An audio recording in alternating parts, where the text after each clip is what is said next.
But you're so crippled by your own self-doubt. So why is it that we have generally so much self-doubt when it comes to things in life, whether it's family or work, or maybe making wider and bigger decisions? Find you're struggling with self-doubt and the inability to make decisions and have the inner confidence and certainty to be able to do it? I'm Annette Du Bois, and here I'm going to share with you how to overcome self-doubt and gain more self-certainty. So why is it that we have generally so much self-doubt when it comes to things in life, whether it's family or work, or maybe making wider and bigger decisions? If you think about the self-doubt that you have had at times, you'll probably find your mind is very turbulent. So it becomes very easy to distort the situation or see the real situation as it is. I call it being stuck in a disaster movie effect, almost like all these terrible things are going to happen at once. And of course, most never do, and certainly not in the way that you've pictured and imagined it in your turbulent mind. Or perhaps you have that really niggly, nagging self-talk going on that you're not good enough, or you can't do this, or you're too unqualified to be able to do it, or whatever it might be. Quite often we find self-doubt in making decisions, and that can cause us to be very uncertain about things and also feel ill-equipped to be able to deal with making that final decision, whether it's a bigger decision at work, or whether it's to do with your family, or whether it's something to do with yourself. Many people find making decisions really difficult, and it comes back to a few things. First of all, having the inner confidence to be able to make that decision, but also to have certainty in the decision or the information in order to make that decision. And here's the thing about decisions, is that they're based on what's in front of you or the information you have at the time. If you had a different information and different time, you may make a different decision.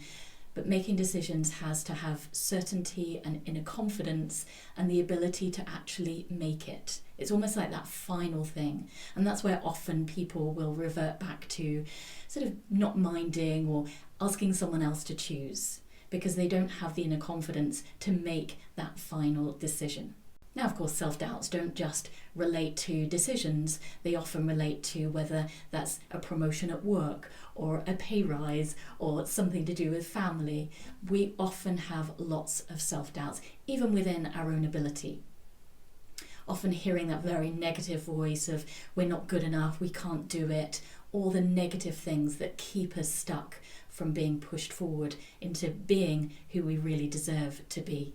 So often we get stuck in this cycle of indecision, which then only leads to dissatisfaction, or perhaps that we become disgruntled or annoyed or angry because we've caused somebody else to make the decision and we're not actually happy with it, although we couldn't make the decision in the first place, and it goes round and round in a cycle, feeling very dissatisfied and upset with ourselves.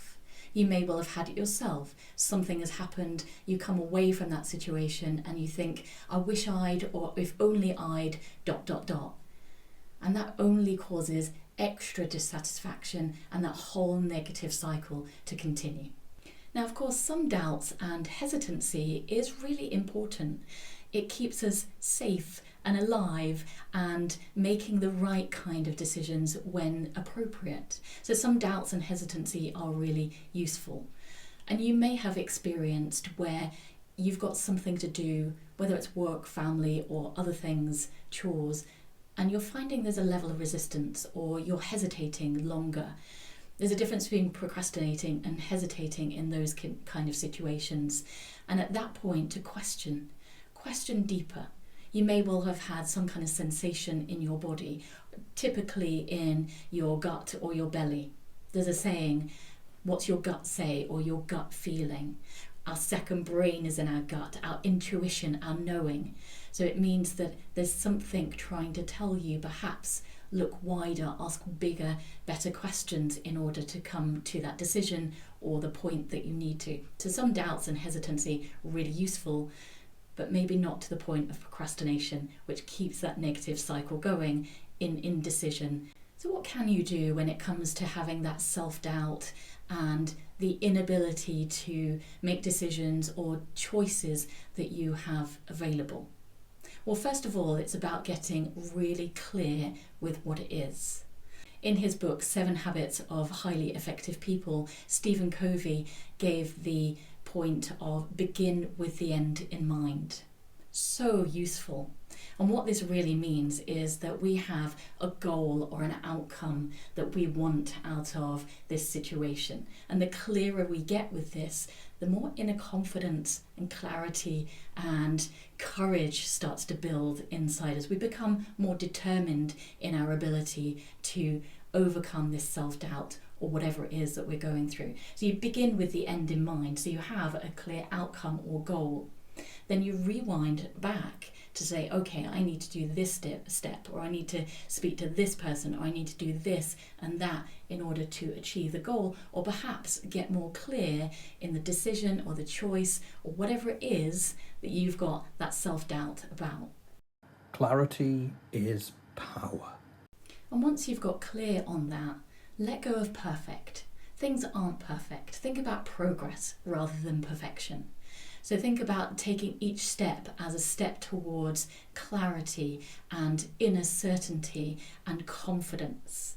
Confidence comes from doing the things that we feel uncomfortable with first. They become more comfortable, and of course it gains our confidence and our competence in certain areas. And then also what's helpful is to look beyond that thing that is causing you self-doubt, whether it's a work situation, a difficult conversation you've got to have with somebody, or a family situation that has arisen. Look beyond it. You've got your begin with the end in mind, so you've got your goal, but then look beyond it. What is it going to give you by making this decision, having this conversation, and really pushing through this level of self-doubt to self-certainty? And it reminds me that I've ridden horses for many years, since I was about 6, so yes, many years. And when I was learning to jump jumps, I would often fall off, many injuries over my years. But then I had a really helpful riding instructor who shared with me that don't look at the jump you're jumping, look beyond it. And you know what? I started to improve because I wasn't so focused on, oh my goodness, this jump. I was thinking about the next thing and the next thing. So when it comes to making decisions or that area of self-doubt that you have, don't look at the thing, look beyond it. What's it going to give you? How's it going to help you? And then go do it. So thanks for watching. I hope you found this helpful. Leave comments in the comments box and remember to like, share, and if you haven't already, subscribe.